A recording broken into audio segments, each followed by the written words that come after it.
Olá, tudo bem? Bem-vindo a todos e todas. Meu nome é Ezequiel e eu sou professor de filosofia.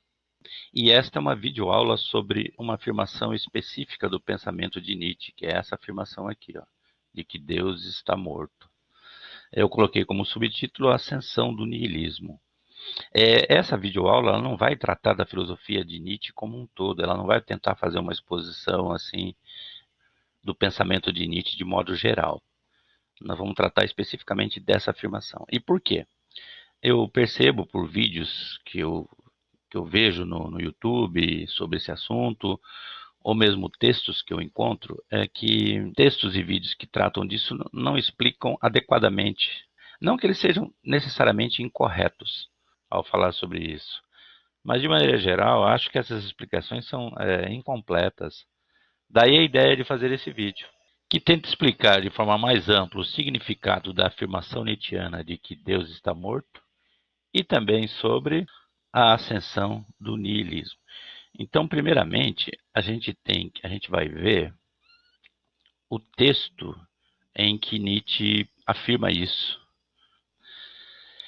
Eu tenho essa edição aí da Gaia Ciência, que é um livro de Nietzsche publicado por volta de 1887.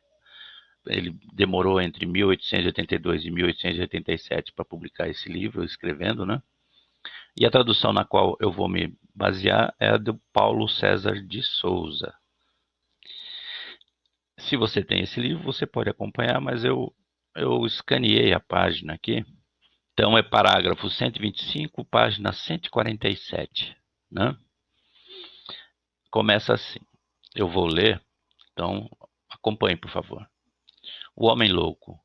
Não ouviram falar daquele homem louco que em plena manhã acendeu uma lanterna e correu ao mercado e pôs-se a gritar incessantemente: Procuro Deus, procuro Deus.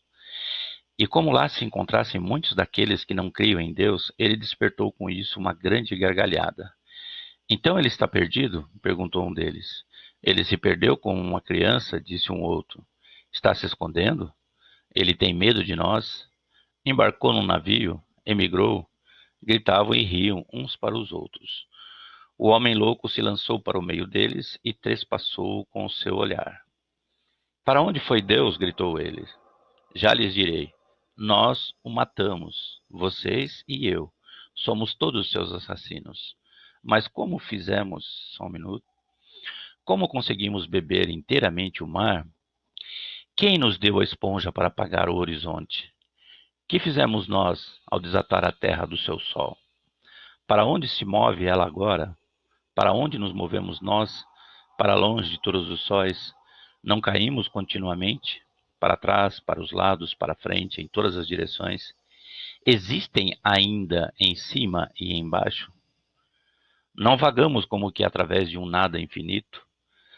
Não sentimos na pele o sopro do vácuo? Não se tornou ele mais frio? Não anoitece eternamente? Não temos que acender lanternas de manhã? Não ouvimos o barulho dos coveiros a enterrar Deus? Não sentimos o cheiro da putrefação divina? Também os deuses apodrecem. Deus está morto, Deus continua morto, e nós o matamos.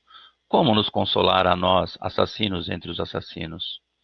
O mais forte e mais sagrado que o mundo até então possuíra sangrou inteiro sob os nossos punhais. Quem nos limpará desse sangue? Com que água poderíamos nos lavar? Que ritos expiatórios, que jogos sagrados teremos de inventar? A grandeza desse ato não é demasiado grande para nós? Não deveríamos nós mesmos nos tornar deuses, para ao menos parecer dignos dele? Nunca houve um ato maior, e quem vier depois de nós pertencerá, por causa desse ato, a uma história mais elevada que toda a história até então.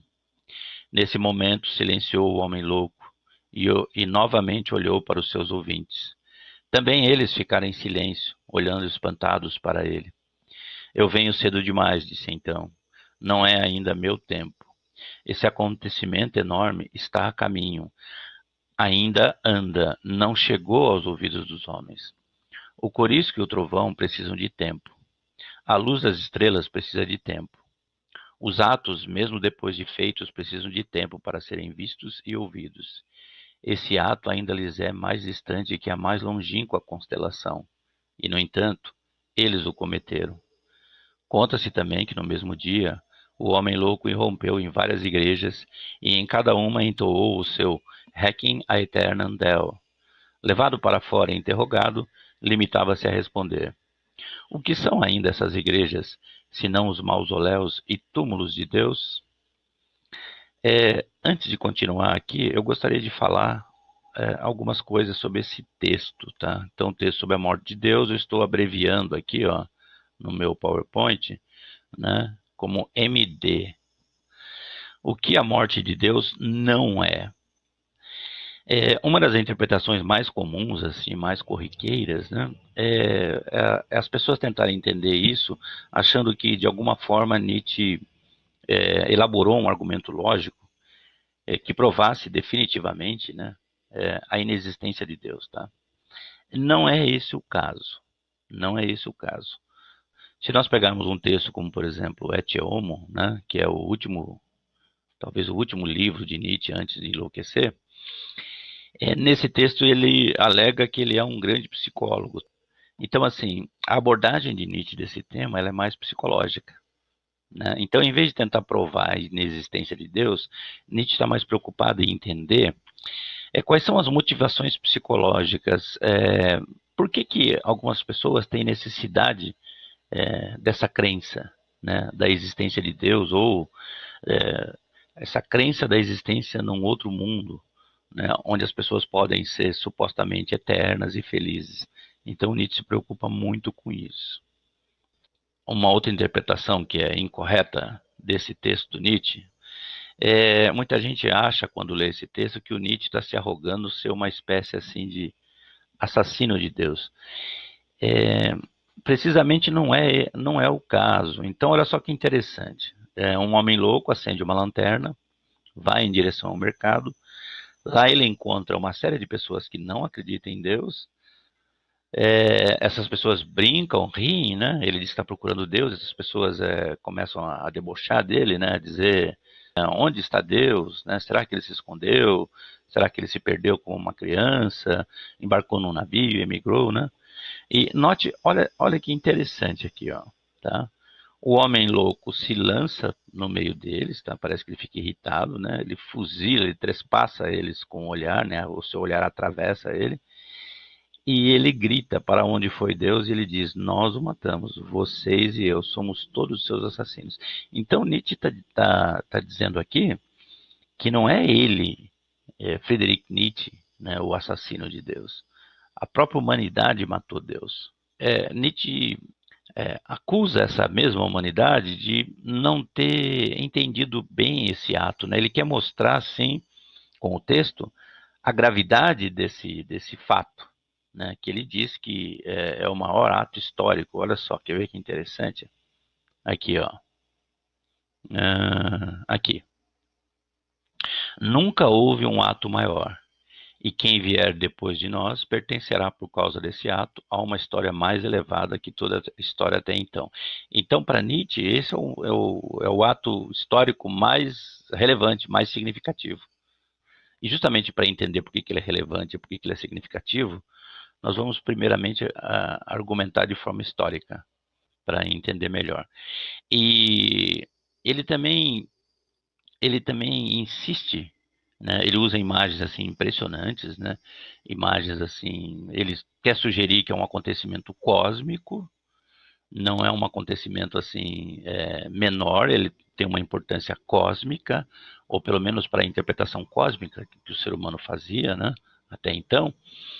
E ele tenta passar, através das imagens que ele usa, essa sensação de desorientação. Olha só, ele diz assim, ó: para onde nos movemos nós? Para longe de todos os sóis.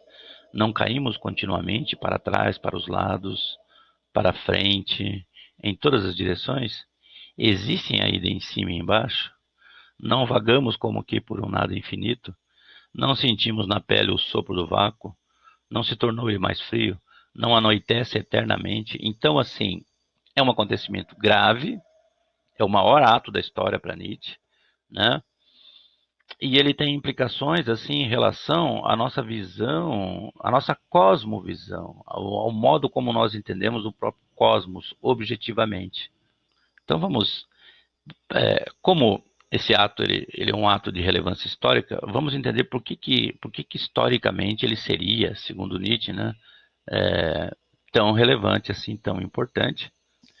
Nós vamos nos lembrar de algumas coisas aqui que na verdade são coisas assim por demais sabidas, né, pelas pessoas, mas as pessoas se esquecem quando ou não têm em mente, né, na hora de ler esse texto do Nietzsche. Vamos lembrar da importância do cristianismo para nós ocidentais, né? Essa importância ela não é menor, ela não é pequena.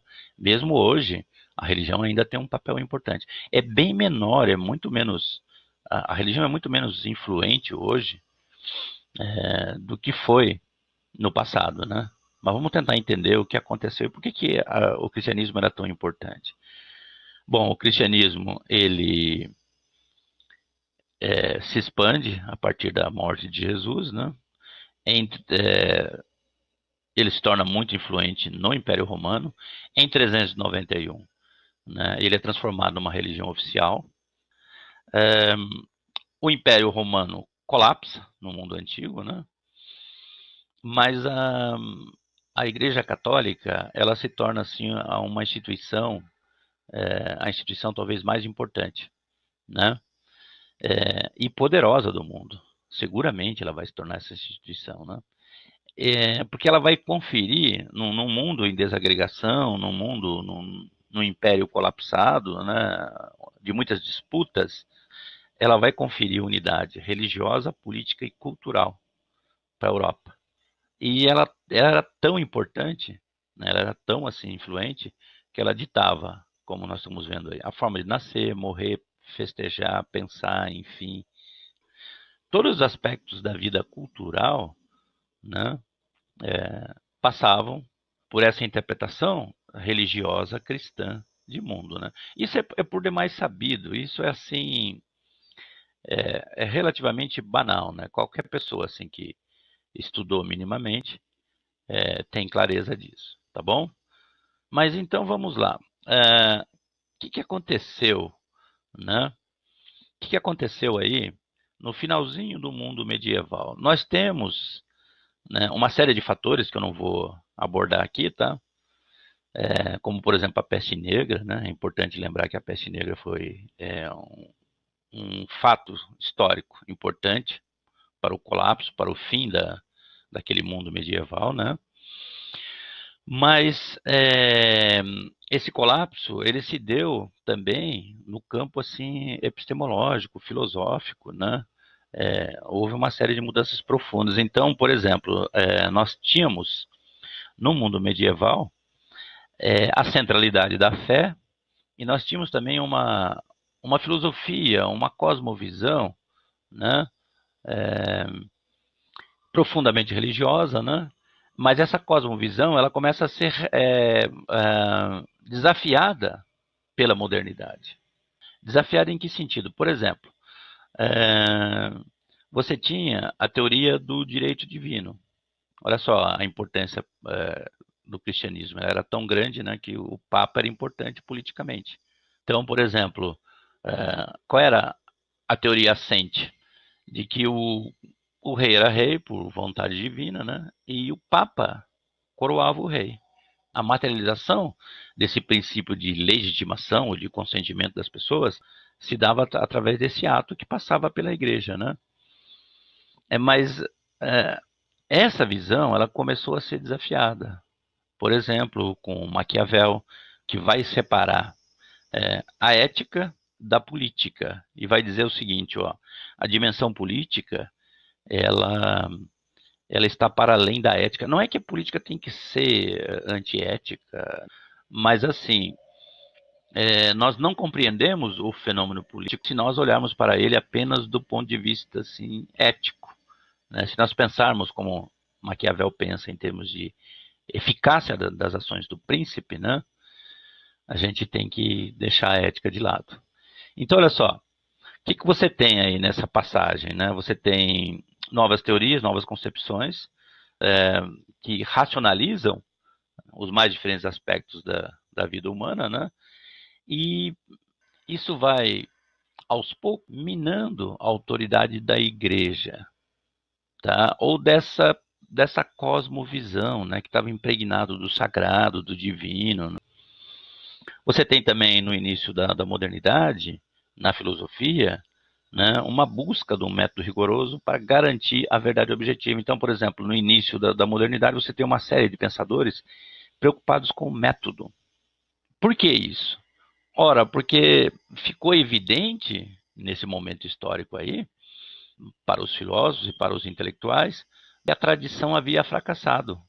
Vamos pegar, por exemplo, o caso rumoroso do geocentrismo. A concepção medieval ela era profundamente geocêntrica.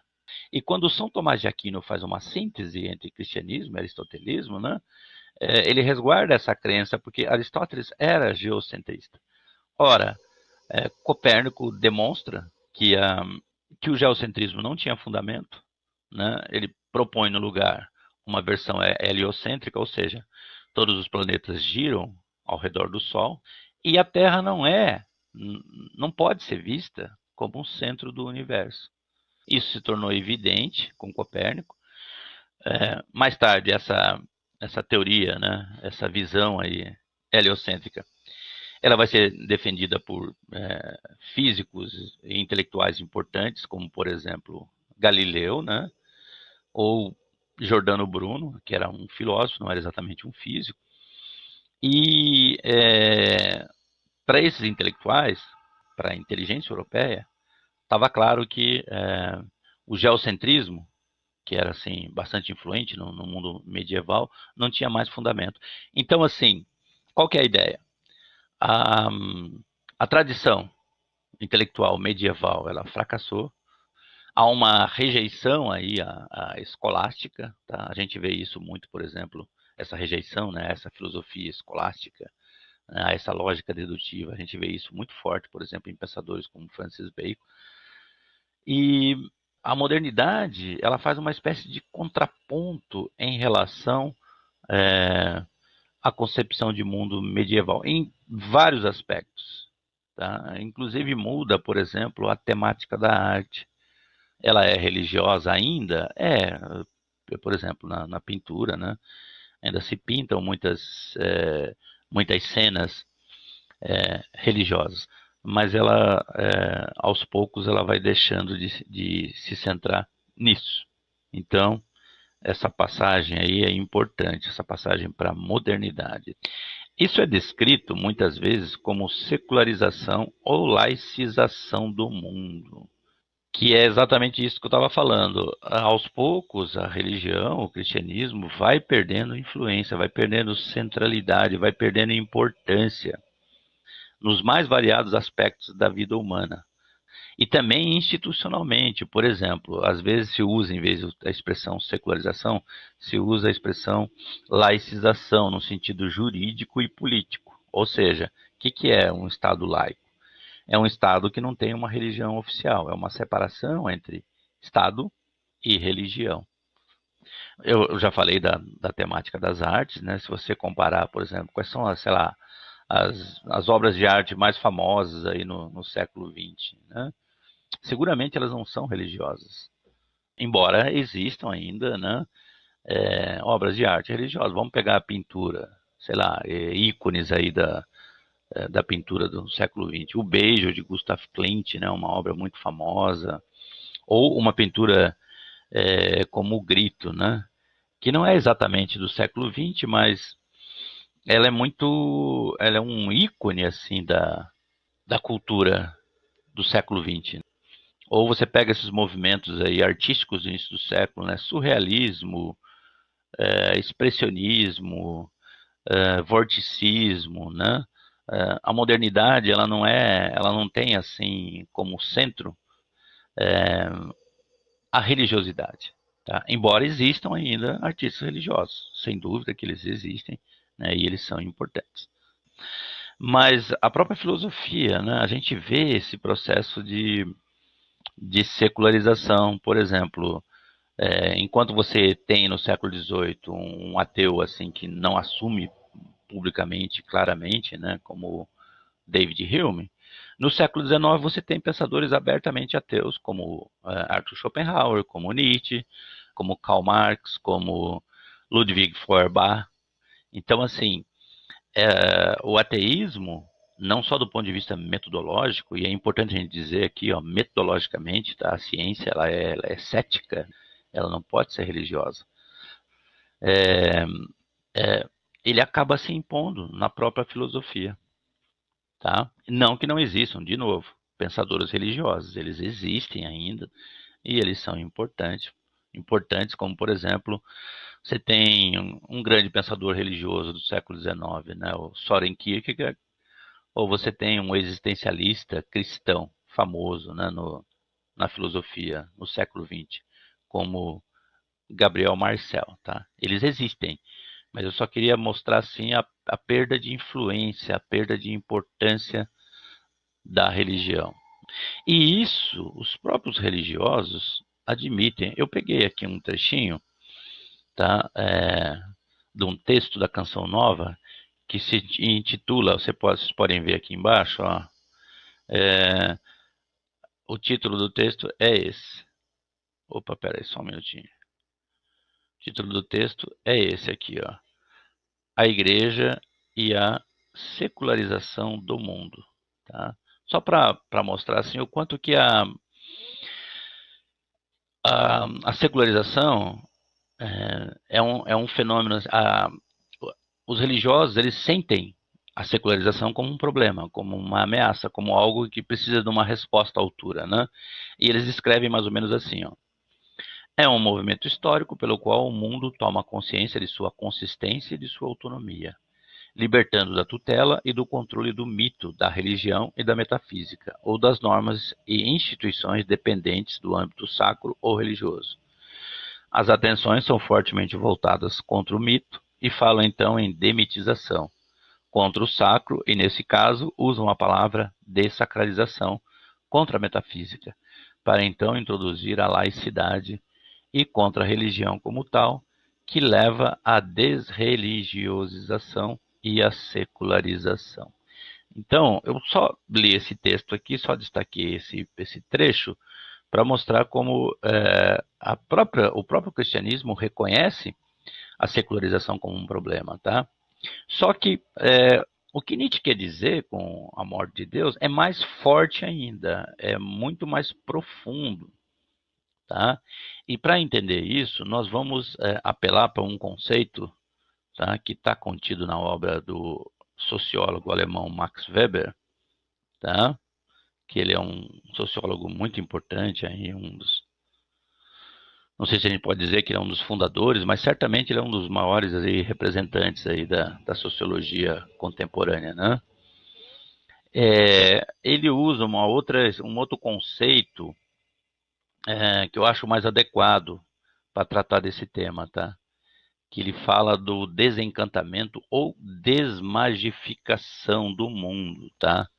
Ele formula desse modo. Isso está meio que espalhado na obra de Max Weber, né? Eu vou destacar principalmente duas aí, que é o texto A Ciência como Vocação e o famoso texto dele, A Ética Protestante e o Espírito do Capitalismo, que é um clássico da sociologia, tá?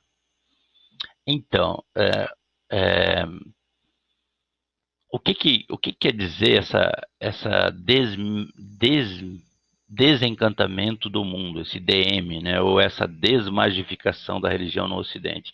Ele entende isso, pessoal, principalmente em dois sentidos. Vamos ao primeiro dele, que é interessante porque esse sentido opera para Max Weber, tá? Primeiramente no interior da própria religião, tá? A religião faz esse movimento, né, de desmagificação, de desencantamento, como a doutrina, Max Weber aponta, né, isso principalmente no calvinismo.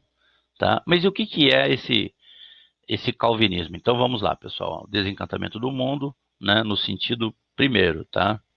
Que é essa desmagificação aí no interior da própria cristandade. Tá? Segundo Max Weber, essa doutrina da predestinação, né, o calvinismo, tá? Ele apregou que a graça é concedida por Deus e retirada por ele unilateralmente, tá? Isso como que silencia Deus, né? É como se Deus de repente não respondesse mais aos reclamos humanos, né? Às aspirações, às necessidades metafísicas humanas. Por quê? Deus é todo poderoso, né? Ele faz aquilo que ele acha necessário, aquilo que ele quiser, né? E ele concede a graça, né? A salvação, a bem-aventurança, a quem ele quiser, né? Só que tem um problema, as pessoas não sabem de antemão quem, afinal de contas, vai ser abençoado ou não, tá? E isso, segundo Weber, tá, lança o ser humano numa solidão interior profunda, e ninguém pode ajudar, tá? Nem a religião, né? Nenhum sacramento, tá? Nada pode garantir ao ser humano a bem-aventurança. Só esse ato unilateral de Deus. Deus concede se quer, se ele não quiser, ele não concede, tá? Então, olha só, segundo Weber aqui, ó, ninguém poderia ajudar o ser humano, de acordo com essa doutrina. Nenhum pregador, nenhum sacramento, nenhuma igreja, nenhum Deus. Eu destaquei aqui, ó, para vocês, tá? O texto do Weber. Opa, peraí.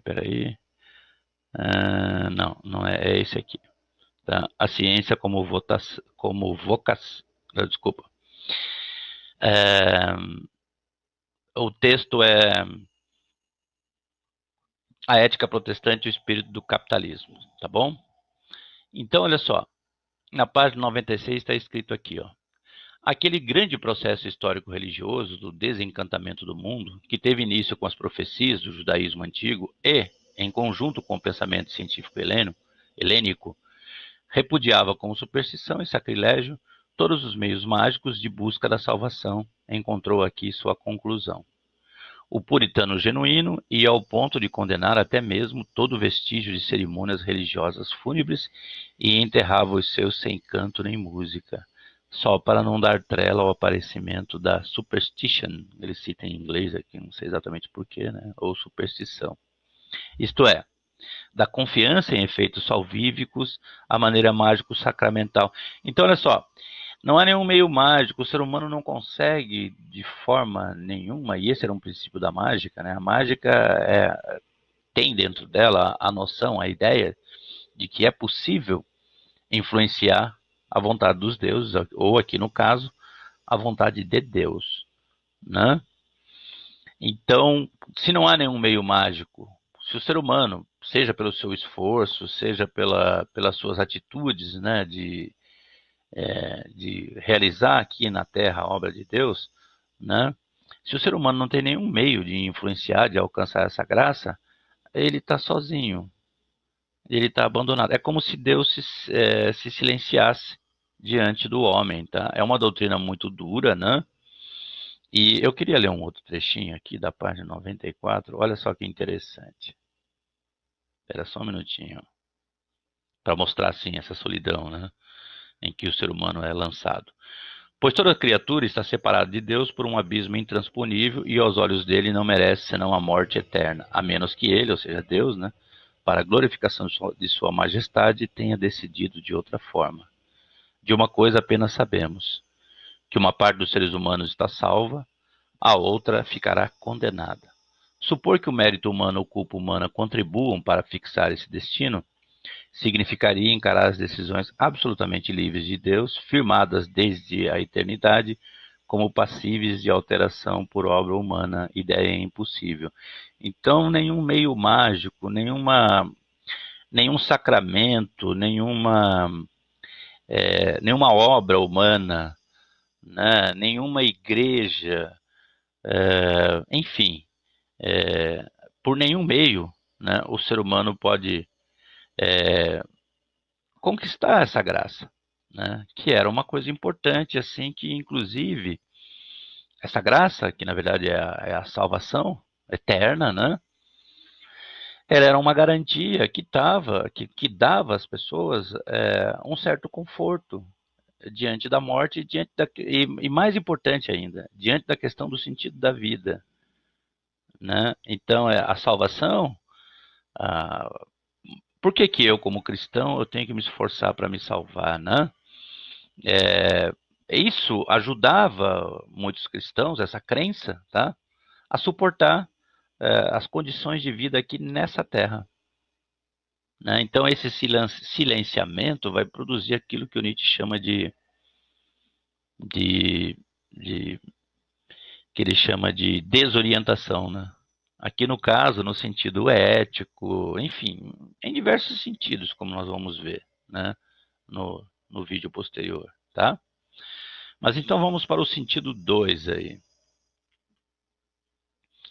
que é o desencantamento, que é o DM2, desencantamento do mundo no sentido de 2. Esse é mais profundo ainda, porque tem a ver com o seguinte, ó.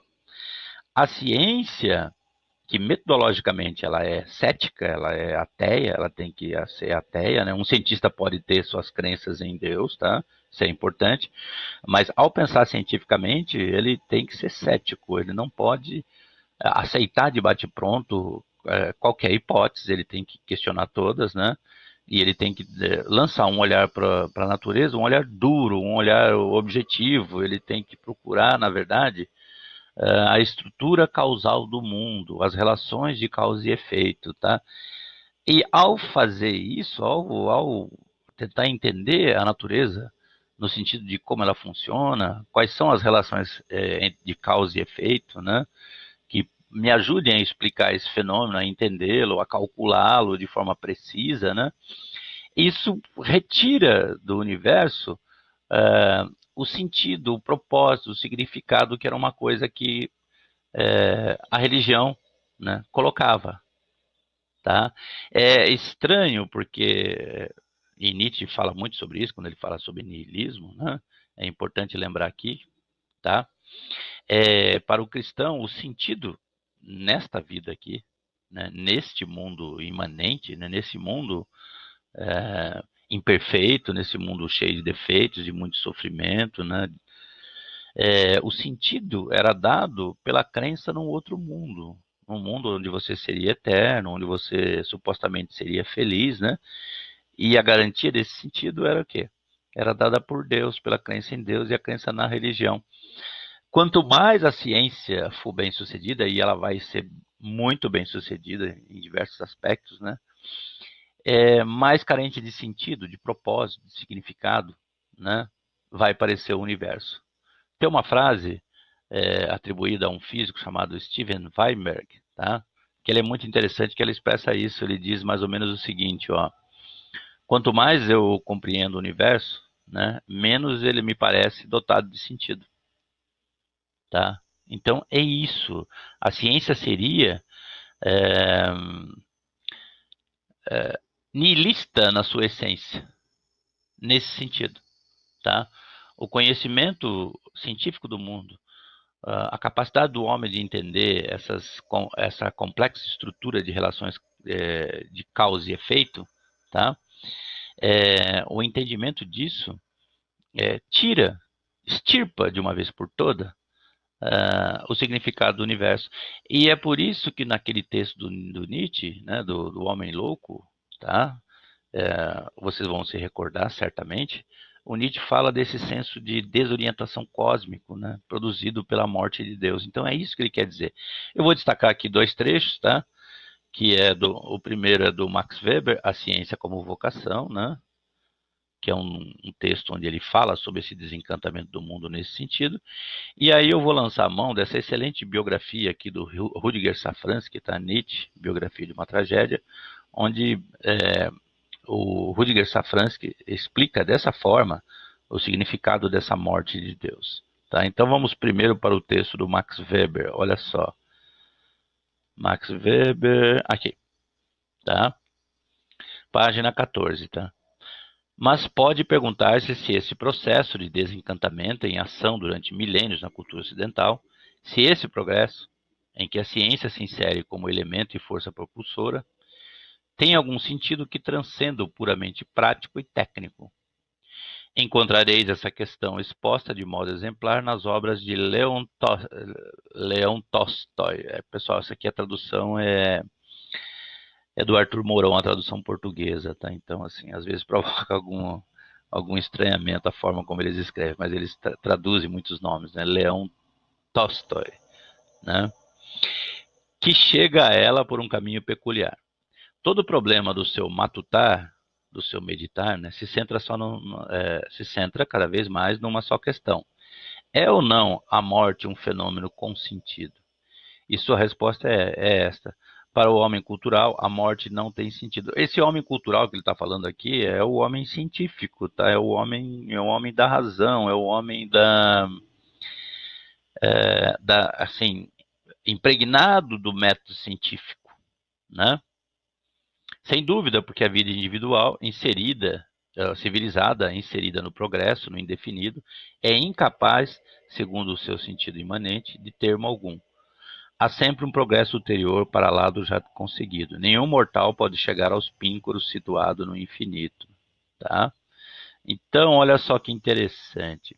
É nesse sentido que o Max Weber fala, nesse segundo sentido que o Max Weber fala de desencantamento, de desmagificação do mundo, né? O universo ele não tem sentido, ele não tem propósito. Então, o universo é indiferente ao ser humano. Tá?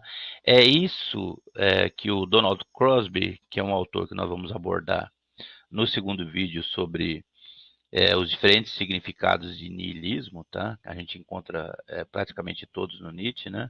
O que é niilismo cósmico? Tá? É negar que exista algum lugar ou fundamento para os tipos de significados valorativos e existenciais aos quais os seres humanos aspiram. Então não tem mais um céu, não tem nada de valor, nada de desejável no universo. O universo é indiferente, né? Ao destino humano, tá? E durante milênios não foi assim, né? Nós tínhamos uma interpretação religiosa cristã, né, que isso era tido como uma coisa objetiva, garantida, dada, né? Existia o sentido da vida e esse sentido estava fora do ser humano, né? Objetivamente em Deus, né, que tem um plano, né, para nós seres humanos individualmente e para a humanidade, né, tem um universo com propósito, com sentido, tá? É por isso que, por exemplo, você vê muito raramente essa pergunta sobre a questão do sentido, do significado da vida, né, antes da modernidade. Com o início da modernidade, essa pergunta cada vez mais ela é feita e ela se torna assim explícita, por exemplo, no pensamento de Schopenhauer, né, que o Nietzsche aprofunda. Né, e ele diz, olha, Deus morreu. Então vamos ver agora como é que o intérprete do Nietzsche, né, é desse livro aqui que eu vou tirar, tá, pessoal, essa citação. Nietzsche, né, Biografia de uma Tragédia, escrito pelo Rudiger Safransky, tá? Livro excelente, recomendadíssimo, bastante interessante. Página 281. Tá escrito aqui, ó. Mas, ó, tô partindo daqui, né? Deixa eu só acentuar aqui.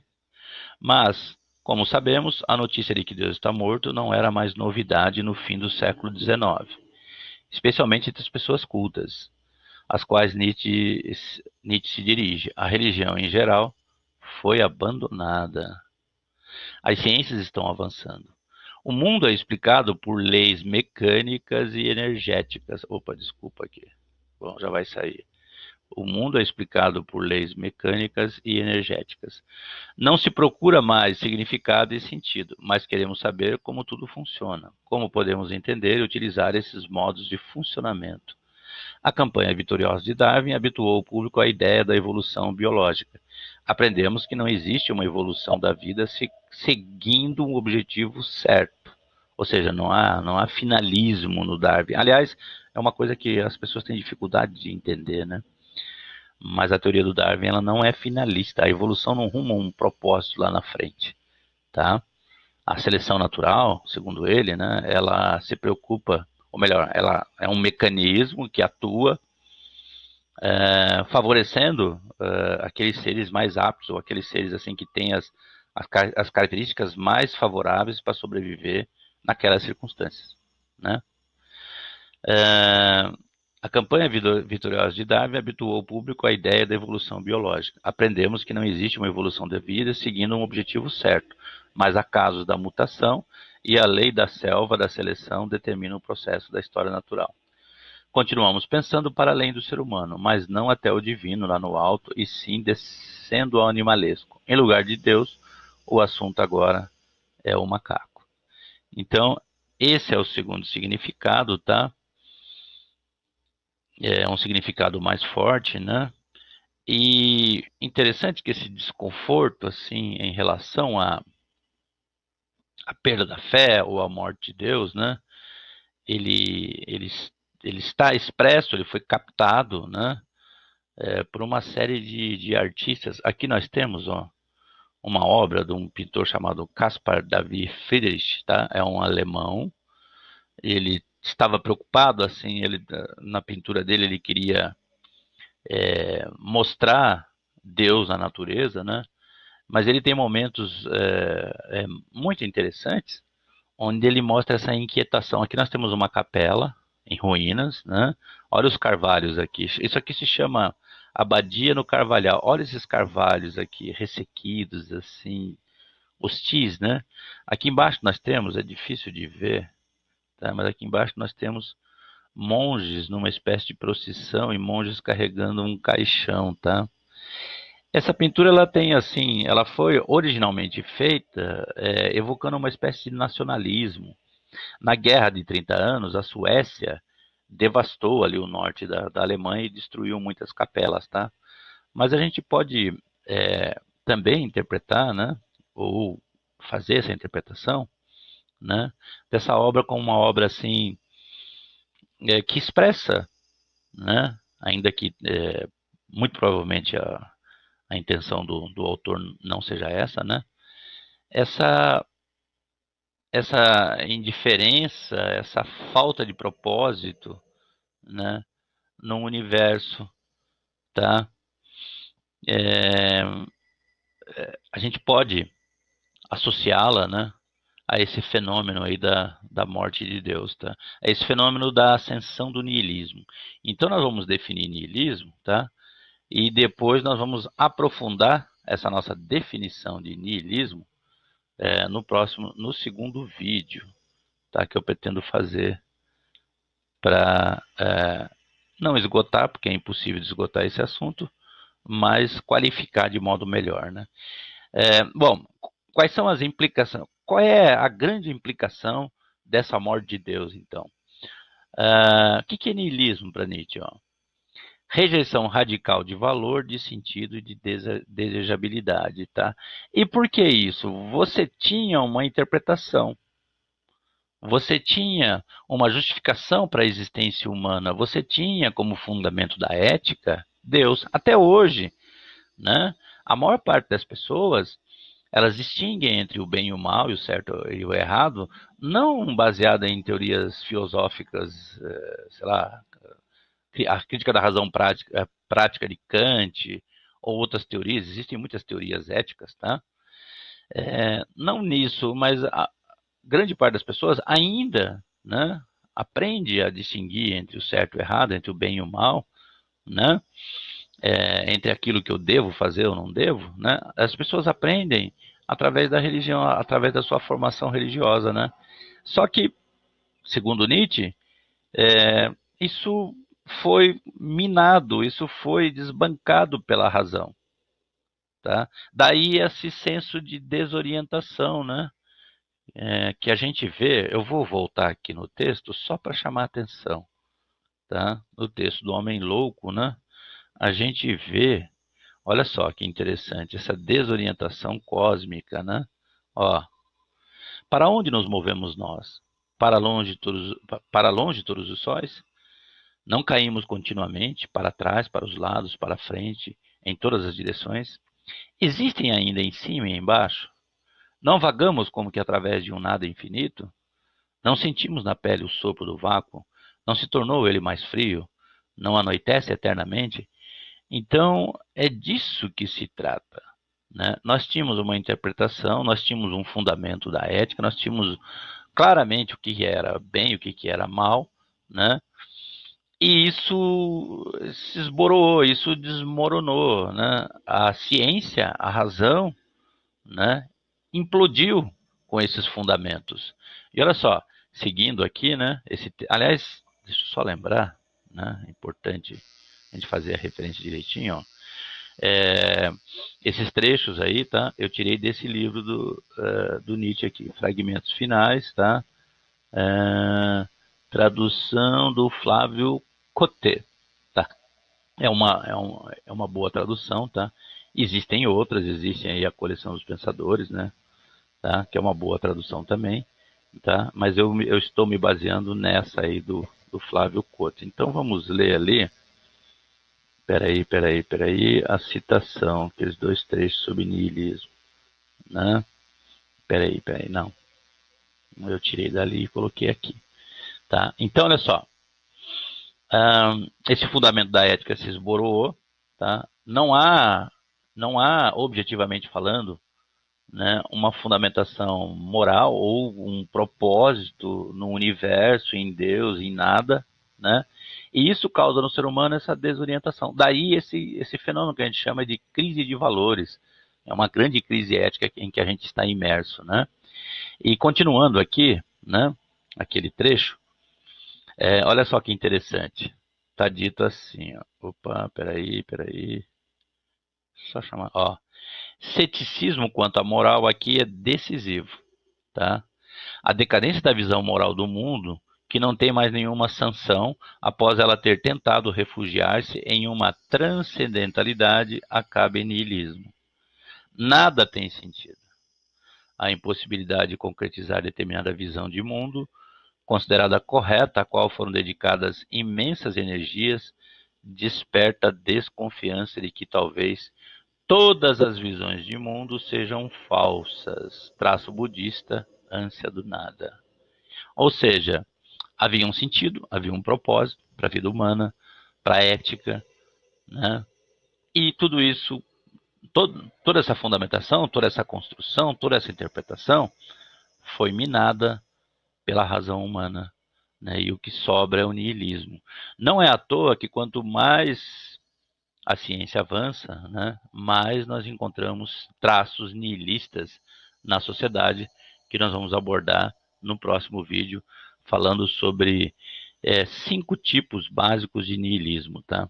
Niilismo político, niilismo ético, niilismo cósmico, niilismo epistemológico e, o pior e o mais terrível deles, tá? O niilismo existencial. Então é isso. Esse é o vídeo, tá? Que eu estava tentando fazer há algum tempo já, né? Eu acho muito interessante esse tema. Essa seria, pelo menos ao meu ver, tá? Uma explicação mais qualificada, né, da afirmação de Nietzsche, né? Que é a afirmação de Nietzsche? A afirmação dele, segundo a qual Deus está morto, né? E as suas implicações tidas por Nietzsche como graves, como a gente percebe pelo texto, né, do Homem Louco ali, que é o parágrafo 125 da Gaia Ciência, a gente percebe que para Nietzsche isso era muito grave e isso tinha que ser, tínhamos que dar uma resposta para isso, né? A gente, Nietzsche, ele tem uma fase niilista, tá? Mas o Nietzsche pretende superar o niilismo. Ele pretende dar uma resposta para o niilismo, tá? Dar uma resposta para essa questão do sentido. Tá? Ele não é o único, né? Você tem uma tentativa de articulação disso, por exemplo, na filosofia do Alberto Camus, né? Pelo menos, tá? Então, assim, e você tem também uma tentativa cristã de resolver esse problema no século XIX, que no caso aí, uma espécie de revitalização do cristianismo, né? Em Soren Kierkegaard, tá? Mas o Nietzsche coloca dessa forma, tá? Então, esse é o significado aí da afirmação nietzschiana de que Deus está morto, né? E isso vai implicar na ascensão do niilismo, né? Que é, de maneira bem geral, tá? Recusa radical de valor, de sentido, de desejabilidade, né? Falta o para quê, né? Qual o propósito da vida, tá? Essa pergunta ela é colocada de forma cada vez mais intensa. A gente vê isso em pessoas muito jovens e a gente vê isso na sociedade em geral, e a gente vê isso também, assim, esse mal-estar da nossa civilização, tá? Da nossa cultura, melhor dizendo. A gente vê esse mal-estar em muitas obras de arte. É isso, tá? Então o próximo vídeo vai ser sobre as 5 formas básicas de niilismo, tá? Só lembrando, é possível ser niilista assim, em relação a qualquer aspecto da vida, né? Mas a forma mais geral de niilismo, a negação mais radical, é o niilismo existencial, né? Porque, segundo ele, a própria vida não faz sentido, né? É isso. Espero que tenha sido esclarecedor, tá? O próximo vídeo, então, vai tratar da questão, ou melhor, das 5 formas básicas de niilismo, tá bom? Até mais. Muito obrigado pela atenção.